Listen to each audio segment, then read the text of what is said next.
خواتین و حضرات، اب میں درخواست کرنا چاہوں گا پاک فوج کے سپہ سالار chief of army staff general Qamar Javed Bajwa Nishan Imtiaz military سے کہ وہ آئیں اور اس تقریب سے خطاب کریں۔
بسم اللہ الرحمن الرحیم۔ جناب صدر مملکت اسلامی جمہوریہ پاکستان، شہدائے پاکستان کے عظیم اہل خانہ، بہادر غازیوں، سینٹ اور قومی اسمبلی کے ممبران، جنرل آفیسرز، مہمان گرامی اور خواتین و حضرات، السلام علیکم۔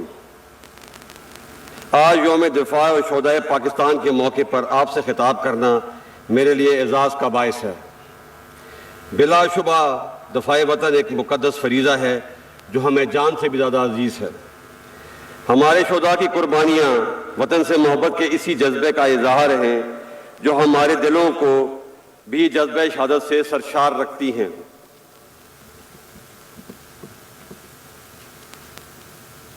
قیام پاکستان سے لے کر آج تک کے مستحکم پاکستان تک کا سفر پاکستانی قوم کے جذبوں، ایثار اور وطن سے محبت کی عظیم روایات سے مزین ہے۔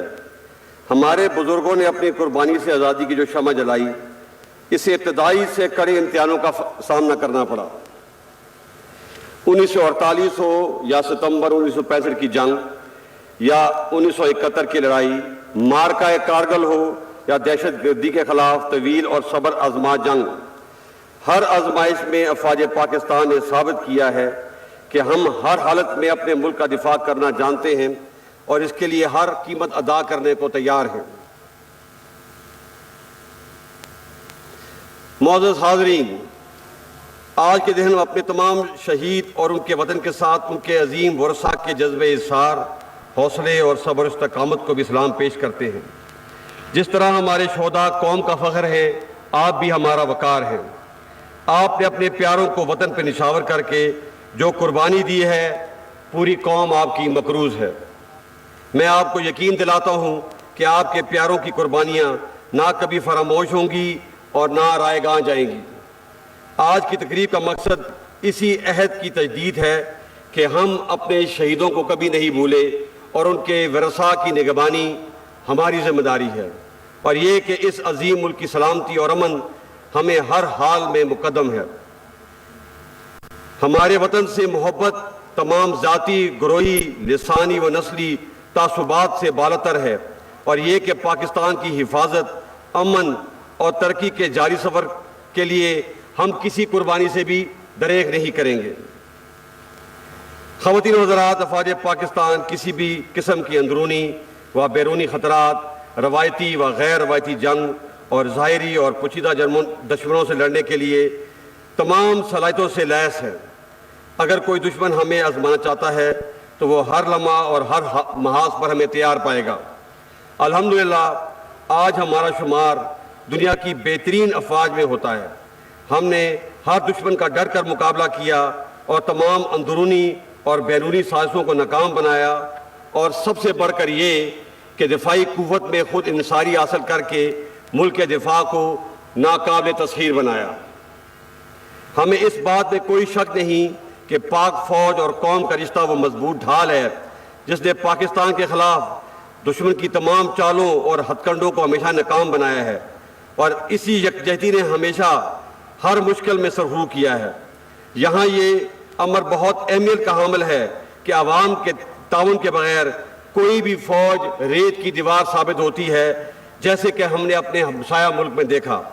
اس لیے فوج کی کامیابی بڑی حد تک عوام کی حمایت پر منحصر ہے۔ خواتین و حضرات، ہمیں اس حقیقت کو بھی مد نظر رکھنا ہوگا کہ موجودہ دور میں جنگ کی نوعیت بدل گئی ہے۔ اب براہ راست حملے کے بجائے کسی قوم کی یکجہتی اور نظریاتی سرحدوں کو کمزور اور اس کے مختلف طبقات میں انتشار پھیلانے اور شہریوں کے حوصلے پست کرنے کے لیے دیگر حربوں کے علاوہ جدید ٹیکنالوجی اور کمیونیکیشن کے ذرائع کو بھی استعمال کیا جاتا ہے۔ ہمارے دشمن بھی غیر روایتی ہتھ کنڈوں بشمول پروپیگنڈا اور ڈس انفارمیشن کے ذریعے اپنے مذموم مقاصد حاصل کرنا چاہتے ہیں۔ بیرونی دشمنوں کے تمام حربوں اور چالوں سے تو ہم آگاہ ہیں، مگر ہمیں اندرونی انتشار پھیلانے والے کچھ عناصر کے ساتھ سختی سے نمٹنا ہوگا۔ ہم سب کے لیے لمحہ فکریہ ہے کہ کچھ لوگ ملک دشمن عناصر کے ہاتھ میں استعمال ہو رہے ہیں۔ اس منور یا تدبیر کو عرف عام میں ہائیبرڈ یا ففتھ جنریشن وار کہا جاتا ہے۔ اس کا مقصد پاکستان کی جڑوں کو کھوکھلا کرنا اور ملکی سالمیت کو نقصان پہنچانا ہے۔ ہم انشاءاللہ ان منفی عزائم کو کبھی کامیاب نہیں ہونے دیں گے۔ ایسی مشکل اور پیچیدہ صورتحال افواج پاکستان اور قوم کی باہمی اعتماد اور قوت اور محبت کے رشتے کو اور بھی مضبوط کرنے کی متقاضی ہے۔ معزز حاضرین، یہ حقیقت بھی سب پر روز روشن کی طرح عیاں ہونی چاہیے کہ اس ارض پاک پر کسی پرتشدد رویے یا انتہا پسندی کی اب مزید کوئی گنجائش نہیں۔ طاقت کا استعمال صرف اور صرف ریاست کا اختیار ہے۔ افواج پاکستان اور قانون نافذ کرنے والے اداروں کے علاوہ کسی فرد یا گروہ کو اسلحے کی نمائش اور استعمال کی اجازت نہیں ہوگی۔ کسی شخص کو بھی یا گروہ کو علاقائیت، لسانیت، نظریے اور مذہب کی بنیاد پر ریاست کو بلیک میل کرنے کی اجازت نہیں دی جائے گی۔ بحیثیت قوم ہمیں یہ عہد کرنا ہے کہ ہم سب نے مل کر پاکستان کو قائد اعظم کی سوچ کے مطابق اعتدال پسند، پرامن اور ایک جدید اسلامی اور فلاحی ریاست بنانا ہے۔ خواتین و حضرات، جمہوریت میں پاکستان کی مضبوطی اور بقا ہے۔ اسے مزید مستحکم کرنے کے لیے ہم سب کو آئین کی پاسداری اور انصاف، برداشت اور بردباری کے اصولوں پر عمل پیرا ہونا ہوگا۔ تنقید برائے تنقید، نفرت اور عدم برداشت جیسے منفی رویوں کی حوصلہ شکنی کرنی ہوگی۔ پاکستان نے اگر ترقی کرنی ہے تو ہمیں اپنی انا اور ذاتی مفاد کو پس پشت ڈالنا ہوگا۔ اس جذبے اور اصرار کی زندہ مثال ہمارے شہداء ہیں۔ ہمیں ان سے سبق سیکھ کر آگے بڑھنا ہے، اور بقول امریکی صدر جان ایف کینیڈی، یہ مت پوچھئے کہ ملک آپ کے لیے کیا کر سکتا ہے، بتائیے آپ ملک کے لیے کیا کر سکتے ہیں۔ یہاں میں ایک بات بھی زور دینا چاہتا ہوں کہ 21ویں صدی میں ہمیں ایک دوسرے کے خلاف جو پالیٹکس کی روایتی منفی سوچ کے بجائے عوام کی ترقی اور خوشحالی اور علاقائی تعاون کے فروغ کے لیے جو جیو اکنامک ترجیحات، خطے کے اشتراک اور جدید ٹیکنالوجی کے حصول پر کام کرنا چاہیے۔ میں سمجھتا ہوں کہ اب تعلیم، صحت، infrastructure development, population control, climate change ہماری ترجیحات ہونی چاہیے۔ معزز حاضرین، ہم خطے کی صورتحال پر گہری نظر رکھے ہوئے ہیں، خاص طور پر افغانستان سے غیر ملکی افواج کے انخلاء کے بعد، جہاں صورتحال امن اور استحکام کا ایک موقع فراہم کرتی ہے، وہیں یہ مزید خطرات اور مشکلات کا پیش خیمہ بھی ثابت ہو سکتی ہے۔ ہم افغانستان کے برادر عوام کی سلامتی اور ترقی کے لیے خواہش مند ہیں اور یہ توقع رکھتے ہیں کہ اقوام متحدہ سمیت خطے اور دنیا کی بڑی طاقتیں افغانستان میں پائیدار امن کے لیے اپنا مثبت کردار ادا کریں گی۔ اس بات میں کوئی شک نہیں کہ 1979 سے افغانستان کے عوام نے بہت سی مشکلات کا سامنا کیا ہے۔ ہم جنگ کی تباہ کاریوں اور اس کے نتیجے میں پیدا ہونے والے افغان بھائیوں کی مشکلات اور دکھ درد سے نہ صرف آگاہ ہیں بلکہ اس درد کو محسوس بھی کر سکتے ہیں۔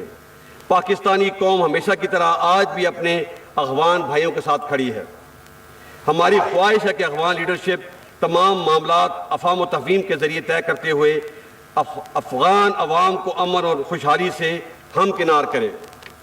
ہم یہ بھی توقع کرتے ہیں کہ افغانستان میں ایک مستحکم اور تمام فریقین کے نمائندہ حکومت قائم ہو، انسانی حقوق بشمول خواتین کے حقوق کا احترام کیا جائے، افغان سرزمین کسی بھی دوسرے ملک کے خلاف استعمال نہ ہو، اور اس کے ساتھ ساتھ ہم یہ بھی توقع کرتے ہیں کہ دنیا اس مشکل گھڑی میں افغان قوم کو مشرقی سرحدوں کا تعلق ہے، اس میں بالخصوص 2019 کے بعد کئی نازک لمحات آئے، مگر پاکستان نے صبر و تحمل کا مظاہرہ کرتے ہوئے ایک ذمہ دار اور امن پسند ریاست ہونے کا ثبوت دیا، تاہم ہماری پسندی کی خواہش کو ہماری کمزوری نہ سمجھا جائے۔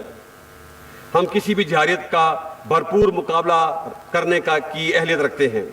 میں یہ واضح کر دینا چاہتا ہوں کہ پاکستان اور ہندوستان کے تعلقات کے درمیان کشمیر کا مسئلہ کلیدی حیثیت رکھتا ہے۔ ہم کشمیر کے بارے میں ہندوستان کے 5 اگست 2019 کے تمام یک طرفہ اور غیر قانونی اقدام کو رد کرتے ہیں جو تمام بین الاقوامی اصولوں کے منافی ہیں۔ ہم کشمیری عوام کے جذبہ حریت، شہیدوں کی قربانیوں اور خاص طور پہ سید علی گیلانی کی طویل اور عظیم جدوجہد کو خراج تحسین پیش کرتے ہیں اور یقین دلاتے ہیں کہ ہم ہر سطح پہ اپنے کشمیری بھائیوں کی سیاسی، اخلاقی اور سفارتی حمایت جاری رکھیں گے۔ معزز حاضرین، آخر میں وطن کی آزادی، سلامتی اور حرمت پر قربان ہونے والے افواج پاکستان کے بہادر افسروں، سردار صاحبانوں، جوانوں، انٹیلیجنس ایجنسیز کے اہلکار، ایف سی، رینجر، پولیس اور لیوی کے شہداء کو سلام عقیدت پیش کرتا ہوں۔ یقیناً ان کی ثابت قدمی اور قربانی کی بدولت ہی ہماری آزادی کو دوام ملا ہے۔ میں شہداء کے لواحقین کے صبر و استقامت کو بھی سلام پیش کرتے ہوئے اس بات کا برملا اظہار کرتا ہوں کہ اس قوم کو دنیا کی کوئی طاقت شکست نہیں دے سکتی جس کی مائیں اپنے بیٹوں کو وطن کی حرمت پر قربان ہونے کے لیے پروان چڑھاتی ہیں۔ آئیے آج کا دن اور یہ لمحات شہدائے وطن و غازیوں کے نام کرتے ہوئے اس عہد کی تجدید کریں کہ ہم ان کے نقش قدم پہ چلتے ہوئے پاکستان کے مستقبل کو روشن اور پرامن بنائیں گے، اور ہم نے وطن کے تحفظ کی جو قسم کھائی ہے ہر قیمت پہ اس کی پاسداری کریں گے۔ اللہ تعالی ہمارا حامی و ناصر ہو۔ پاک فوج زندہ باد، پاکستان پائندہ باد۔